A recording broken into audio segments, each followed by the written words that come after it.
خاتون حضور کی خدمت میں حاضر ہوئی اور عرض کی یا رسول اللہ صلی اللہ علیہ وسلم مجھ سے بدکاری سرزد ہو گئی ہے اور میرے پیٹ میں بچہ ہے اور میں چاہتی ہوں کہ آخرت کی سزا کی بجائے دنیا کے اوپر اس کی سزا مجھے دے دی جائے تاکہ میں پاک ہو جاؤں اور صاف ہو جاؤں، کیونکہ آخرت کی سزائیں بہت سخت ہیں۔ اللہ کے محبوب علیہ السلام نے جبریل امین سے ایک دن پوچھا تھا مجھے جہنم کے عذابوں کا ذکر سناؤ، تو عرض کی یا رسول اللہ صلی اللہ علیہ وسلم ہلکا ترین عذاب یہ ہے کہ جہنمی کے پاؤں میں آگ کے جوتے رکھے جائیں گے، باقی اس کے پورے بدن پہ آگ نہیں ہوگی، صرف آگ کے جوتے اس کو پہنائے جائیں گے، لیکن اس کی حدت، گرمی اور شدت اتنی ہوگی یغلی منہما دماغہ، اس کی شدت سے اس کا دماغ پگھل کر ناک اور کانوں کے ذریعے سے باہر آنا شروع ہو جائے گا۔ یہ سب سے ہلکے عذاب کی کیفیت ہے، اور جو عذاب سخت ہیں الیاذ باللہ، اللہ تعالیٰ قرآن مجید میں فرماتا ہے ثم لا يموت فیہا ولا یحیا، اس بڑے عذاب کا ذکر کیا جو جہنمیوں کو دیا جائے گا، فرمایا اس عذاب کی کیفیت یہ ہوگی بندہ نہ جیے گا نہ مرے گا۔ جیے گا اس لیے نہیں کہ آگے اور پیچھے دائیں اور بائیں آگ ہی آگ ہوگی، تو اس آگ میں جینا کو جینا تو نہیں ہوگا، اور مرے گا اس لیے نہیں کہ موت کو موت آ چکی ہوگی۔ تو وہ کتنا سخت عذاب ہوگا الیاذ باللہ کہ ہلکے ترین عذاب کی کیفیت یہ ہے کہ پاؤں میں آگ کا جوتا اور دماغ پگھل کے ناک اور کانوں کے راستے سے باہر آ جائے۔ تو اس نے عرض کی یا رسول اللہ صلی اللہ علیہ وسلم میرے اوپر حد جاری کر دیجئے، اور اس نے کہا کہ میرے پیٹ میں جو ہے وہ بچہ ہے۔ اللہ کے محبوب علیہ السلام نے فرمایا جاؤ جب بچہ پیدا ہو تو پھر آنا۔ وہ چلی گئی، تو جب بچہ پیدا ہوا تو گود میں اٹھائے پھر حضور کی خدمت میں حاضر ہوئے اور عرض کی یا رسول اللہ یہ ہے بچہ جو میں نے گناہ کیا تھا، بدکاری کی تھی، آج یہ اس کی نشانی ہے۔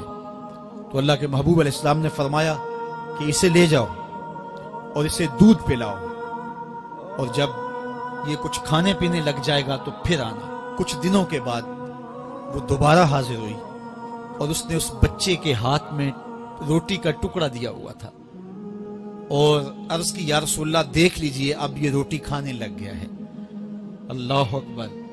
تو اللہ کے محبوب نے فرمایا انہیں لے جاؤ اور جا کے انہیں سنگسار کر دو۔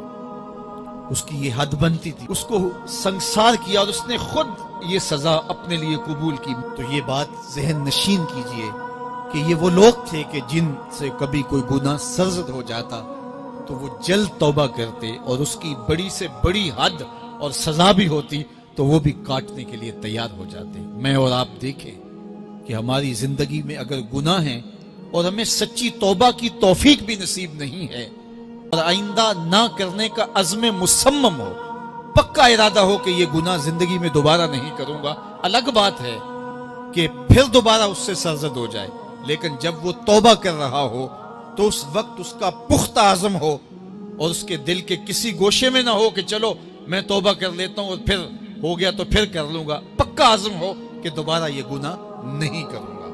اور اگر زبان سے توبہ توبہ کر رہا ہو اور دل میں ہو کہ ٹھیک ہے یہ تو صبح بھی مجھ سے عمل بد سرزد ہونا ہے، تو اللہ تعالیٰ سے یہ مذاق کرنے والی بات ہے، اور اللہ تعالیٰ سے جو مذاق کرتا ہے وہ کہاں کھڑا ہے وہ خود سوچ لے۔ وہ کیا کسی نے کہا تھا کہ توبہ کی پھر توبہ کی پھر توبہ کر کے توڑ دی، میری اس توبہ پہ توبہ توبہ توبہ کر اٹھی۔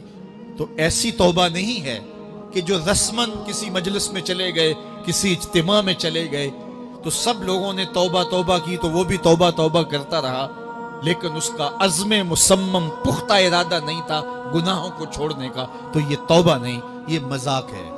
اس لیے اللہ کے حضور سچی توبہ یہ ہے کہ ماں قبل کے گناہوں سے مٹی کے گھروندے پاؤں پہ بناتا ہے اور انہیں مسمار کر دیتا ہے۔ وہ کبھی آپ نے دیکھا ہوگا کہ بچے ریت میں اپنا پاؤں رکھ کر کے اوپر سے ریت تھپک لیتے ہیں اور پھر پاؤں ہولے سے نکال لیتے ہیں، بچ جائے تو بڑے خوش ہوتے ہیں، اور جب کھیل ختم ہو جاتے ہیں تو اسے گرا دیتے ہیں اپنے ہاتھوں سے۔ بہلول بھی اسی شغل میں لگا ہوا ہے، بہلول یہ کام کر رہا ہے، گروندے بناتا ہے گراتا ہے، گروندے بناتا ہے گراتا ہے۔ بادشاہ گزرا، پوچھا بہلول کیا کر رہے ہو؟ ہنس کے کہا جنت کے مکان بنا رہا ہوں۔ کہا بیچتے ہو؟ ہاں بیچتا ہوں. کتنے کا؟ 10 روپے کا، سیل لگائی ہوئی ہے. بادشاہ مسکرا کے گزر گیا. دیوانہ ہے، مجنوں ہے، اپنی موج میں لگا ہے. پیچھے سے ملکہ زبیدہ بھی آ رہی تھی. اس نے بھی دیکھا. کہا بہلول کیا کر رہے ہو؟ کہا جنت کے مکان بنا رہا ہوں. کہا بیچتے ہو؟ ہاں 10 روپے کا بیچتا ہوں. 10 روپے بادشاہوں کے لیے کیا ہوتے ہیں؟ 10 درہم نکالے، اس کو دیے، اس نے دریائے دجلہ میں پھینک دیا. فقیر اتنی دیر تک فقیر نہیں بنتا. داتا صاحب فرماتے جب تک مٹی کا ڈھیلا اور سونے کی ڈلی اس کی نظر میں برابر نہیں ہو جاتا. اور ایک مکان کے گرد، ایک وہ گھروندے کے گرد دائرہ لگایا. کہا یہ تیرا ہوا. ملکہ گزر گئی. بادشاہ بھی چلا گیا. شام کو اپنے محل میں پہنچے. بادشاہ سویا، منظر جاگا کہ حشر کا دن ہے، پھر جنت کا منظر ہے. جنت میں بڑے بڑے خوبصورت مکان ہیں.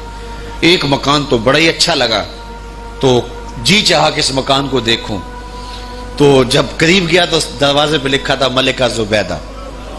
شوق سے آگے بڑھا تو دربان نے روک دیا. کہا یہ ملکہ کا ہے. کہا وہ میری ہی ملکہ ہے. کہا دنیا کے ضابطے اور ہیں، آخرت کے ضابطے اور ہیں. بادشاہ کی آنکھ کھل گئی، بے چین ہو گیا. ملکہ کو بیدار کیا. کہا تو کون سا نیک عمل کیا ہے؟ میں نے جنت میں تیرا یوں مال دیکھا. ملکہ کہنے لگی وہی معمول کی نمازیں، وہی سب کچھ، کوئی نیا کام تو میں نے کیا نہیں. ہاں یاد آیا، کل گزر رہی تھی، دجلہ کا کنارہ تھا، وہ جسے لوگ مجذوب کہتے ہیں، وہ جو دیوانہ کہلاتا ہے، وہ بہلول، وہ جنت کے محل کہتا تھا، وہ بنا رہا تھا. میں نے کہا چلو کوئی بات نہیں، فقیر ہے، 10 روپے کیا ہوتے ہیں. تو میں نے 10 روپے کا ایک محل خریدا تھا. بادشاہ سر پکڑ کے بیٹھ گیا. وہ تو مجھے بھی کہتا تھا. میں دیوانے کی بات سمجھ کے گزر گیا. اگلے دن بادشاہ قصدن گزرا. جب قصدن گزرا نا تو دل دھڑک رہا تھا کہ کہیں مجذوب پھر آج مل جائے اور اسی موج میں ہو تو کام بن جائے. دیکھا تو بہلول وہاں بیٹھا ہوا ہے. آگے بڑھ کے دیکھا تو کام بھی وہی. بادشاہ پھر رک گیا. پوچھا اب بہلول کیا کر رہے ہو؟ اب دل دھڑک رہا تھا کہ مجذوب ہے، کوئی اور بات کہہ دے تو چلو اچھا ہو کہ وہی جواب دے دے. اس نے وہی جواب دیا، جنت کے محل بنا رہا ہوں. بادشاہ کا کچھ دل ٹھہرا. پھر کہا اچھا بیچتے بھی ہو؟ ہاں ہاں بیچنے کے لیے بنا رہا ہوں. بادشاہ ادھر جیب میں ہاتھ ڈال رہا ہے اور ادھر پوچھ رہا ہے کتنے کا؟ کہا آدھی حکومت لگے گی. کہا کل تو 10 روپے کے بتا رہے تھے. کہا کل تم نے دیکھا نہیں تھا، آج سودا دیکھ کے لے رہے ہو. اللہ تعالیٰ ارشاد فرماتا ہے انما تنذر من اتبع ذکر وخشی الرحمن بالغیب. جو ان ڈٹھے سودے کرتے ہیں، جو بغیر دیکھ کے کرتے ہیں. اچھا چلو ایک خوشخبری میں آپ کو بھی سناؤں، اور وہ خوشخبری رسول اللہ کی زبان سے. حضور نے فرمایا توبا لمن رآنی وآمن بی وتوبا 7 مرات من لم یرانی وآمن بی. فرمایا صحابہ تمہیں مبارک ہو ایمان کی کہ تم نے مجھے دیکھا اور میرے اوپر ایمان لائے. اور کہا انہیں 7 مبارکیں ہوں جنہوں نے مجھے دیکھا بھی نہیں ہوگا اور پھر بھی ایمان لائیں گے. انما تنذر من اتبع ذکر وخشی الرحمن بالغیب فبشرہ بمغفرۃ واجر کریم.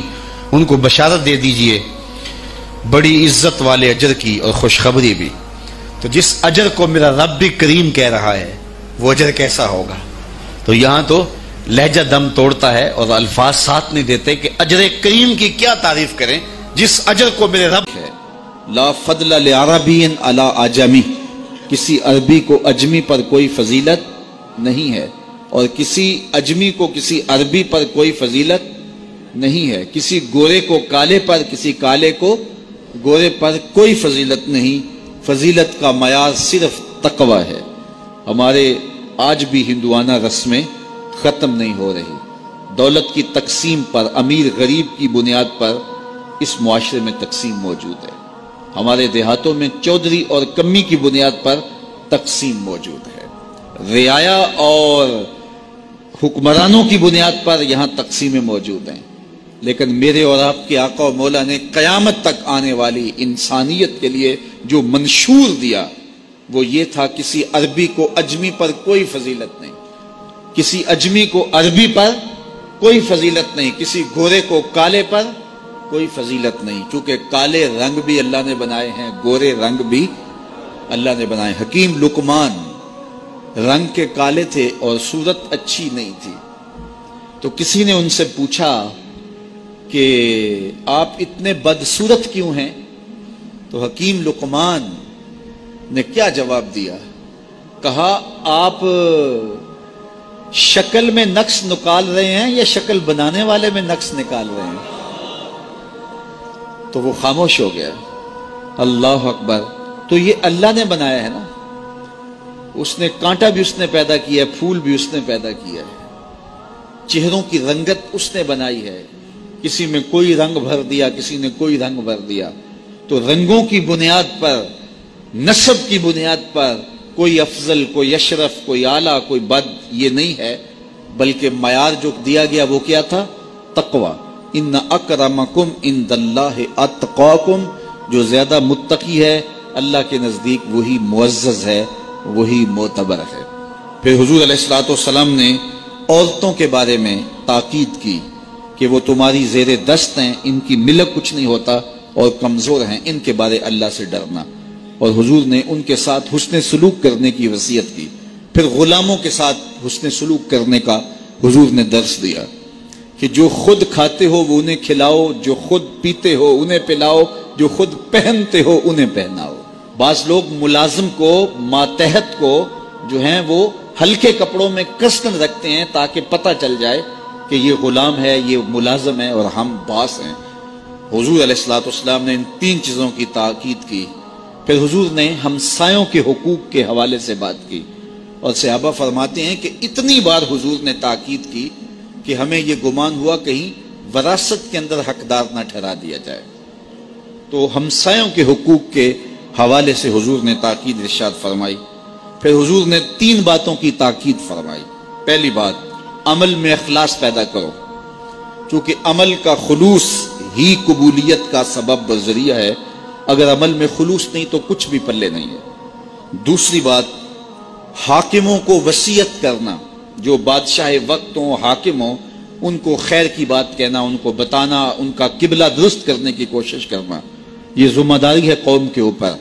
تیسری بات کی حضور نے یہ وصیت فرمائی، لزوم و جماعت المسلمین، مسلمانوں کی جماعت سے الگ نہ ہونا، الگ الگ ٹولیوں میں نہ بٹنا، لابیاں نہ بنانا، گروہ بندیاں نہ کرنا، جماعت کے ساتھ جڑ کے رہنا، فرقہ بندی سے بچنا اور جماعت وحدہ کا ساتھ دینا.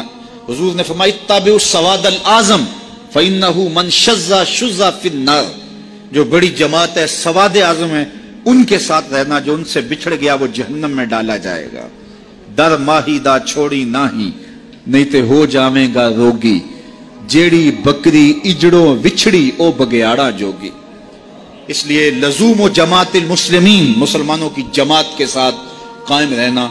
پھر حضور علیہ الصلوۃ والسلام نے فرمایا اے امت مسلمہ، میں تمہیں لاوارث نہیں چھوڑ کے جا رہا، میں تمہارے اندر 2 بھاری چیزیں چھوڑ کے جا رہا ہوں، اور اگر تم ان کو مضبوطی سے تھام لوگے میں ضمانت دیتا ہوں تم کبھی بھی گمراہ نہیں ہوگے. ایک اللہ کی